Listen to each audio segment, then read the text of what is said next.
Disiarkan dari Jalan Ahmad Yani Turen. Inilah Radio Al-Azhar FM. Radio Al-Azhar FM.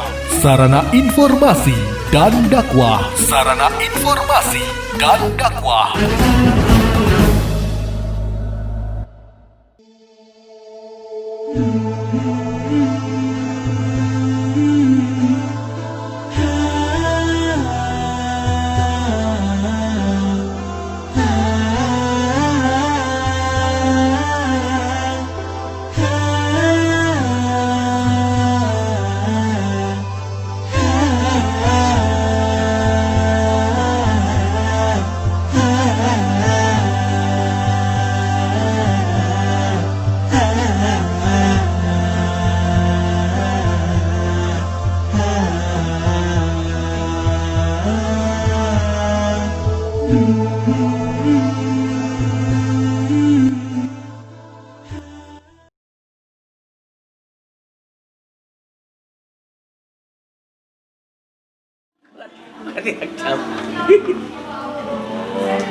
Sebetulnya orang lihat video di YouTube itu kan nggak usah panjang-panjang.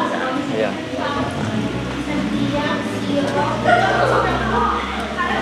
Misalnya kita itu aktivitas kita akan berhenti ketika kita tidak sehat. Makanya kadang-kadang ada orang atau di antara kita sendiri, di kalangan kita sendiri, bahwa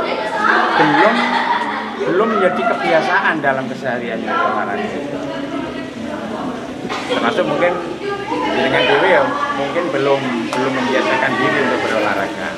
Mungkin saja pingpong sudah. Hasil yang apa biasanya Pak Saudara? Saya tuh biasanya jalan kaki ya. Jalan kaki Pak. Itu jalan kaki. Habis itu kadang ya muter-muter kampung, jalan. Itu tapi jarang. Cuma ada cumanya. Jalan kaki itu ada cumanya. Oke. Saya itu ada buku yang dikarang oleh Dr. Natsul. Dr. Natsul ini saya dibelikan anak saya waktu dia masih kuliah di Bandung. Dia saking kepinginnya orang tuanya itu biar sehat gitu, saya dibawakan. Sebenarnya judul bukunya itu adalah Sehat itu Murah. Oh iya. Nah, satu di antaranya adalah kita itu harus menyisihkan waktu untuk berolahraga. Salah satunya itu. Olahraga yang bagaimana? Tentu kita bisa memilih format yang paling ringan. Misalnya jalan-jalan. Dokter Natsul itu menganjurkan jalan-jalan itu bagus. Cuma ada cumanya. Jalan-jalan itu mudah bosan. Karena jangkauan jalan-jalan itu berapa jaraknya? Jangkauan jalan-jalan itu jaraknya yang membosankan. Terus ada olahraga-olahraga yang untuk ukuran usia itu tidak relevan. Misalnya seusia saya futsal atau badminton atau bola atau voli atau apalah yang sama sekali tidak punya background olahraga, saking kepinginnya keringetan, tiba-tiba olahraganya ngambil yang resikonya tinggi, ambil yang resikonya kecil, bersepeda. Bersepeda itu resikonya kecil. Ya pertama ada unsur gembira, bersepeda itu ada unsur gembira. Yang kedua rutenya sudah disiapkan oleh Allah, di mana kita tinggal pilih. Yang ketiga, bersepeda itu tanpa lawan bisa dilakukan. Beda kalau badminton harus ada lawannya. Olahraga sembarang harus ada lawan. Tapi kalau bersepeda enggak. Bisa menyisihkan waktu sesuai dengan apa yang kita ada. Saya sering ada acara, katakanlah jam 10 ada acara ya. Setengah 7 saya berangkat. Jam 8:15 saya sudah di rumah. Cukup putar gondang legi atau wajah. Tinggal pilih. Dan itu sudah cukup segar, cukup senang, cukup bergembira. Masalahnya ya iya. Kalau nggak punya sepeda, loh. Lah itu kan semuanya kan bisa diikhtiari. Oh, okay. Sepeda itu kan sangat tergantung kita milih yang harga berapa. Sepeda unta itu bisa. Zaman corona mahal loh sepeda ya. Kalau sepeda yang bagus itu malah jelas. Kalau yang bagus memang mahal. Ya. Ya melihat peruntukannya lah. Kalau mau dalgi, mau tawa, apa tuh sepeda harga 15 juta itu. Tunggu sepeda di pasar di belanjaan itu kan sudah jengki gitu. Di servis yang bagus, pelorannya dilihat, semuanya dikasih stempel yang bagus. Nah, untuk kebutuhan aja. Untuk kebutuhan. Kan, makanya saya itu jelek-jelek soalnya saya sudah terlanjur mencintai berolahraga sepeda. Di rumah itu ya ada sepeda. Nah, siapkan memang. Saya sampai hari ini saya belum berpikir seperti orang lain. Sering mengaji di mana-mana tapi nggak punya mobil misalnya. Saya nggak pernah berpikir seperti itu. Mobil buat saya gampang. Tak telepon tok mobil tekor dhewe kan. Sewa bapak. Iya. Grab bisa, temen yang punya mobil bisa, panitianya yang menjemput bisa. Jadi saya itu selalu menggunakan pikiran-pikiran yang sederhana. Tetangga saya tak deret itu semuanya punya mobil. Pernah ada panitia yang kadang-kadang menjemput saya, ya nggak ingin punya mobil ya, yo kepingin aja sih, yo, namanya orang ya kepingin lah namanya. Tapi tidak termasuk kebutuhan yang bentuknya mendesak. Apalagi mobil juga ada resiko. Mesin bunyi itu sudah resiko. Belum jalan, belum perawatan, belum urusan dengan jalan raya. Banyak sekali. Makanya kalau urusan yang ada ngaji, saya itu masalah teknis aja di situ. Mobil urusan gampang lah buat saya. Tak telepon dong. Gimana kok bisa datang loh? Ya dibayar dong. Ya ditutup tahu. Yang punya mobil kan ya beli, bensinnya beli, waktunya juga meninggalkan rumah tangganya. Ya dibayar berapa? Misalnya kemarin saya ngaji dari Batu, namanya ya. Pakai jasa mobil. Mas Iwan itu yang biasanya tajak kemana-mana. Ngaji ke Donoboyo, Kalipare, yang Petangkil, ke Batu. Mas Iwan namanya. Iya, saya ajak kemana? Kemarin saya ajak ngaji ke ini Harjo Kuncaran. Ya, Wan, ngaji Wan. Ya Pak Is. Gampang dong. Harganya murah, risikonya kecil. Nggak perlu biaya perawatan. Nggak perlu biaya perawatan, juga kita nggak ikut nanggung risiko jalan, biaya perawatan, bensin dan sebagainya. Itu buat saya. Buat saya itu yang paling penting adalah kesehatan. Makanya kadang-kadang, ya lah kalau ikhtiar kan nggak ada salahnya toh. Kalau Pak Is masih ngomong-ngomong mulai kadang loro ya ngomong, ya mesti aja. Semua orang kan akhirnya juga pernah diambil sakit. Masa mestinya datangnya sakit itu kan membahagiakan ya. Lah iya. Terus nggak dihitung berapa bulan, berapa tahun sudah sehat kan? Nah, makanya itu nggak apa-apa. Pakai pikiran-pikiran yang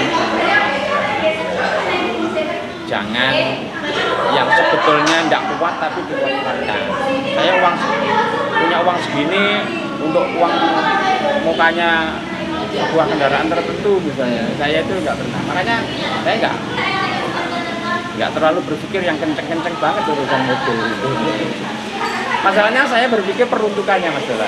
Ya, peruntukannya dulu yang saya pakai untuk apa istilahnya acuan berpikir itu peruntukannya. Peruntukannya mobil untuk apa? Dan mobil masih kemulit toh, di rumah buat apa saya? Dikemuli, ngeradun, Kemuli. Terus yang kedua itu buat saya yang tidak kalah pentingnya adalah menjaga kesehatan. Apalagi musim-musim seperti ini, kesehatan menjadi idola semua manusia yang hidup. Bayangkan kita pusing aja sudah mati loh aktivitas kita. Iya. Iya, tadi saya rencana mau keluar ke Malang nggak jadi. Pusing. Jadi jadi sampai ini ikhtiar, kita juga nuwun lah semuanya. Termasuk bagian yang terpenting adalah bangun malam. Bangun malam itu juga kaitannya erat sekali. Saya kalau sholat tahajud nggak pernah jam 2, jam setengah 2 nggak pernah. Menjelang subuh aja. Bangun jam 3:15. Batas sholat tahajud sendiri nih jam pinten? Apanya? Batas sholat tahajud nih jam pinten? Batas. Batas waktu sholat tahajud. Batas sholat tahajud kan ya waktu subuh itu teh. Kan Iya. Saya kadang-kadang menjelang tarhim itu saya masih sholat witir. Ngambil witir 1 rakaat. Itu. Biar nggak capek-capek banget siangnya, Pak. Apalagi manusia zaman sekarang kan rata-rata punya kesibukan. Masih yang nganggur wong saya itu rata-rata sibuk. Sibuk umek HP. sibuk di rumah, yang sibuk tangannya aja. Iya. Apalagi kalau sudah punya grup banyak, nah, kadang-kadang komen nih sampai berjam-jam nggak terlalu. Ya dimatikan aja. Notifikasinya dimatikan, kita nggak tahu kalau ada telepon, ada apa gitu. Iya, biasanya dimatikan. Saya itu Pak Bola, menjadi orang yang memang saya akui sendiri, saya memang agak aneh lah. Saya punya prinsip sendiri. Maksud saya aneh itu bukan nggak umum, aneh tapi untuk diri saya sendiri. Kalau umumnya saya ya umum aja. Tetangga meninggal ya, ada kerja bakti ya, ada jaga tentang ada hubungannya dengan corona ini, piket malam ya, ya. Untuk hal-hal yang sifatnya umum ya. Kalau yang nggak umum ya termasuk itu tadi. Ya lapor kan duit ngepet-ngepet pengen beli mobil itu nggak umum. Mau dia atau dulu di. Kalau anak-anak ada kendaraan. Karena putarnya pinter sih. Saya itu anak ada juga. Kendaraan dinas juga. Tapi saya nggak pernah menggunakan fasilitas-fasilitas yang bentuknya bukan, saya tidak merasa kapasitas untuk itu. Saya lebih baik pakai sepeda panjang kemana-mana. Olahraga. Ya itu tadi saya niati ini sambil berolahraga, sambil bersilaturahmi, sambil dapat keringat, daripada saya melakukan sesuatu yang sebetulnya nggak benar. Jadi berupaya melakukan ya pasti agak bener 100, agak benar lah. Nyerempet. Ngopi bareng gitu ya. Iya, nah, misalnya kayak sekarang ngopi bareng. Anak-anak sekarang itu kan kadang-kadang ada tidak sesuai dengan kemampuannya. Misalnya nirokno suaranya Bilal. Ya, coba. Karena kan usum suaranya. Kebanyakan. Iya kan? Dia menghilangkan kefasihannya, tasdidnya. Pokoknya lagunya member-member lain. Yang penting nadanya sama tapi meh mirip. maksudnya Kalau terus sama saya yakin nggak bisa itu. Karena setiap tenggorokan orang itu beda-beda. Beda-beda. Kabeh kepengin kaya Muammar, apa tenggoroke kaya Muammar kabeh. Jadi saya kepingin biar adanya antar Nikmat ini ya. ya, biar adanya itu ada. Kan butuh ya. Semuanya harus ada ruhnya loh. Khutbah itu mek sekedar maca enggak ada ruhnya. Tidak ada kaulan sakila, tidak membekas. Tapi kalau ada ruhnya, dari mana ruh itu muncul? Dari dalam hati, dari kejiwaan orang itu. Sekarang yo ngimami, yo azan, yo khutbah, yo semua ada kaitannya dengan keikhlasan. Kalau enggak, ini di rumah tapi enggak. Karena hal-hal yang kecil seperti ini saya kepingin. Apa ya? Semua orang itu kan sebetulnya prinsipnya kan ingin mendapat perhatian. Misalnya saja ketika sholat itu rame kan, anak kecil kan rame itu mas, kan? Apalagi setelah kunut sudah dibaca, orang amin itu hanya masjid kita itu yang super rame itu, tempat lain nggak ada yang rame itu. Nah kita itu sudah terlanjur kalau menasihati anak-anak itu seolah-olah nanti orang tuanya kurang terima, sehingga cenderung membiarkan. Padahal mereka itu mestinya harus dinasihati, terutama kalau terawehan. pasti alasannya dirananya rajin ke masjid. Ya itu. Banyak kan gitu. Ya. Ya enggak apa-apa, memang begitu. Kita itu harus support. Anak-anak dia senang di masjid. Kesukaannya anak-anak kan memang bergurau. Ya. Tapi kita cuma bisa melihat kapan berguraunya anak. Nah. Ini harus. Ya, peran orang tua itu yang penting. Ya, Kadang-kadang itu sampai kacau. Ya semua orang kan punya keterbatasan ya. Masih rambutku putih, terus mari ngono ngimami di belakang tapi situasinya ruang bisa kacau. Makanya saya itu sering mengatakan tidak ada manusia hebat. Yang hebat itu apanya? Kita itu kadang-kadang ya apa ya sering gampang gumun dulu Pak Jalan. Gampang gumun. Ternyata nggak usah gumun-gumun. Ya pinter ya pinter. Terus wong untune loro ternyata juga bisa kacau semua kan. Hilang pinter ya? Iya, hilang pinter kan. Jadi hal-hal kecil saya hanya ingin ngomong-ngomong yang soalnya memang teman-teman saya hanya itu banyak hal yang menjadi keterbatasan saya sehingga saya itu kalau disuruh ngomong tentang bakul masail, hukum-hukum tertentu lebih-lebih tentang berkaitan dengan organisasi yang berhubungan dengan politik saya malah nggak beraninya itu kan bukan karena saya penakut saya nggak bisa daripada ngomong tapi malah keliru itu. Kalau ligoiri ahli kan fantasi bisa apa dolan ya orang aku kan benakno listrik apa iso saya sama sekali nggak pernah tahu dengan ilmunya listrik paling misalnya ganti cor jadi uang itu punya coupling couplingnya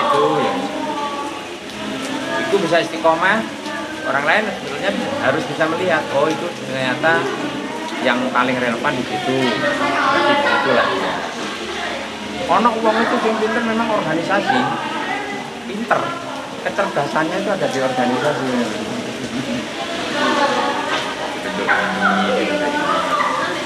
kira menit itu udah suwe-suwe masih 18 menit. 18 menit 18 menit Masuk 18 menit ya. Katanya 2 jam. Ya, tapi kok seperti ngobrol-ngobrol kayak tadi.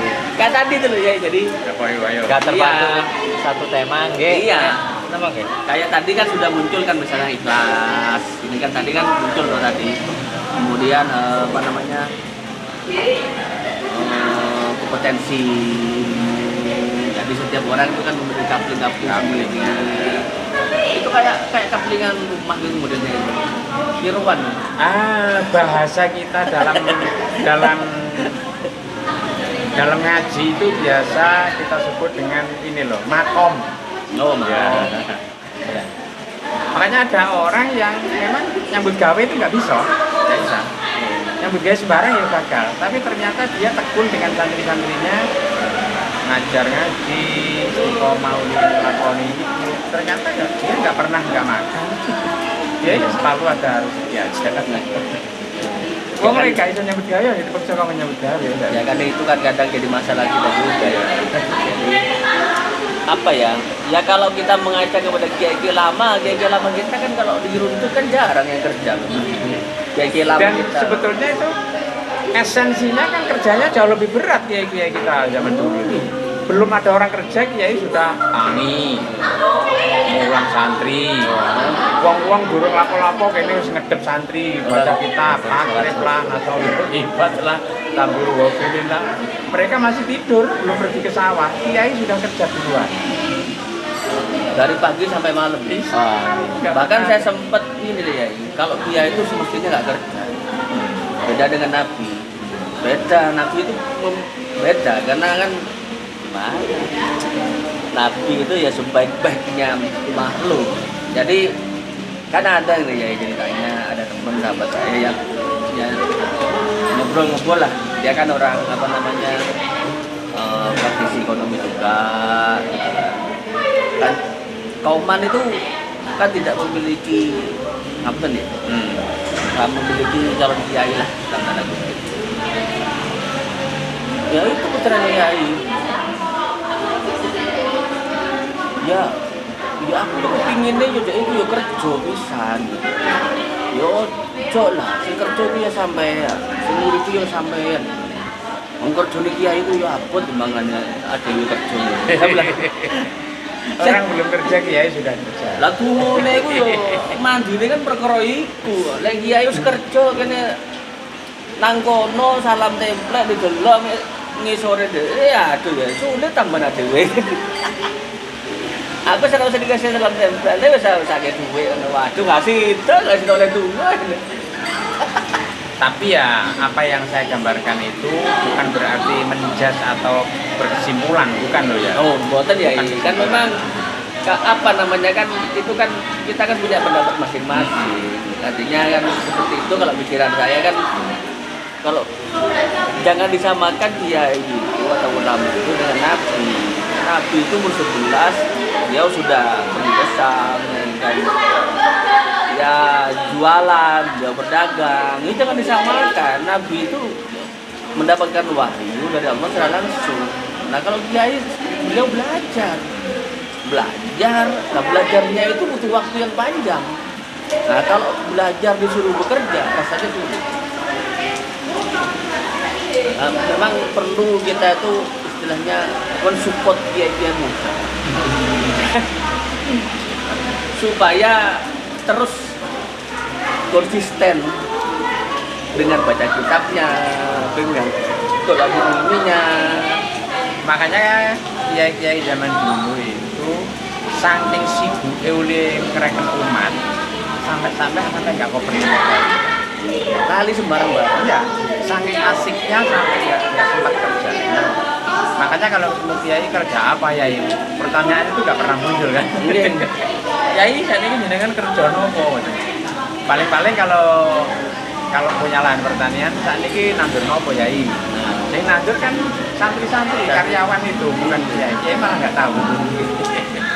Dan nanti juga ada memang kiai itu yang tingkat etos kerjanya tinggi kuat. Tapi biasanya ilmunya nggak begitu juga.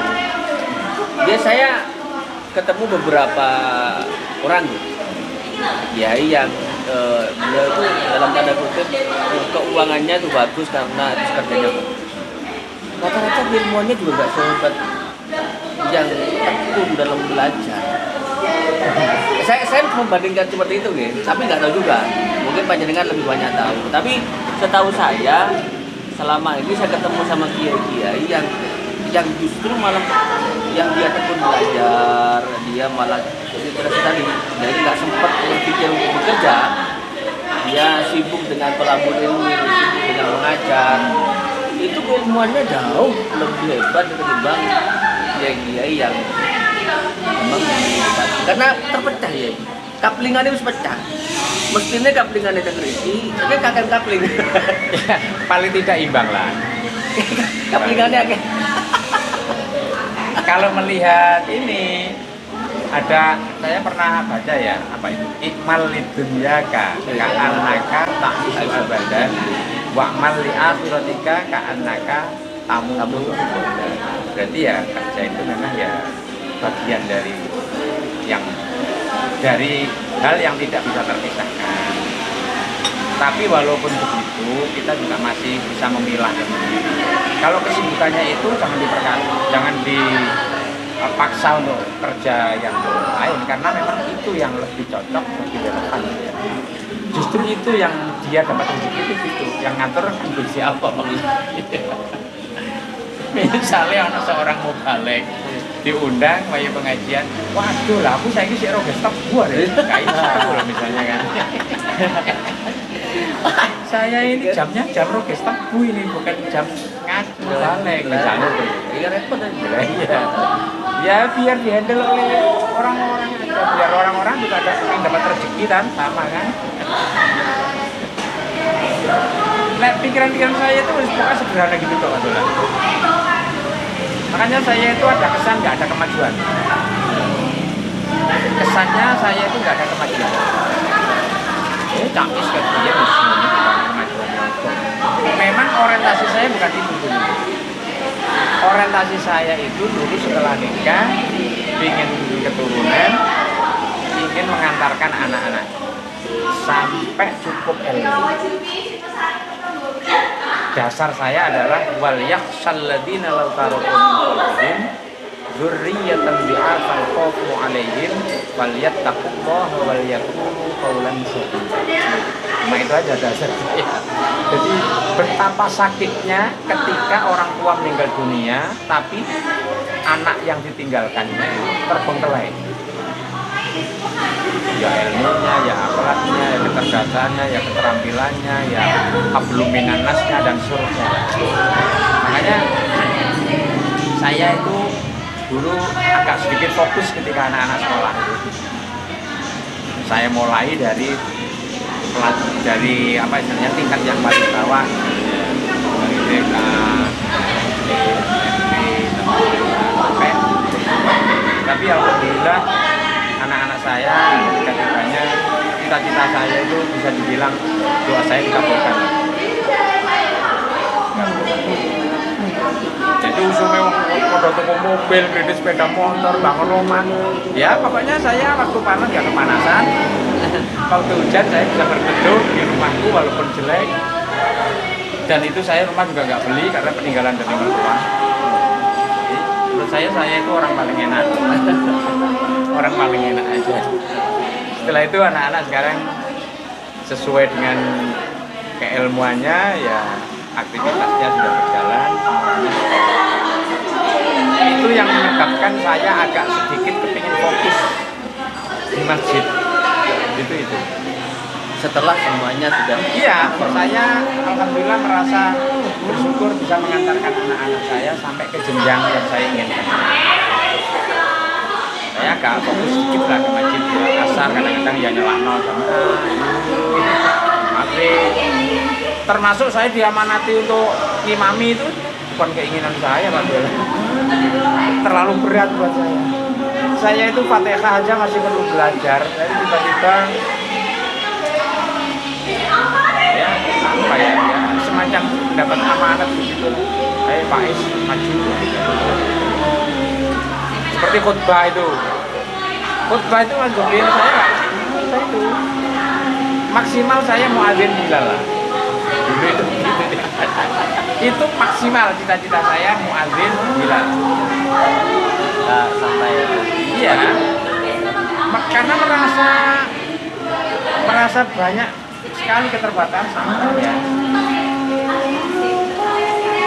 Nah, tapi karena dengan berjalannya waktu terus Allah berkehendak seperti itu ya akhirnya mengalir lagi.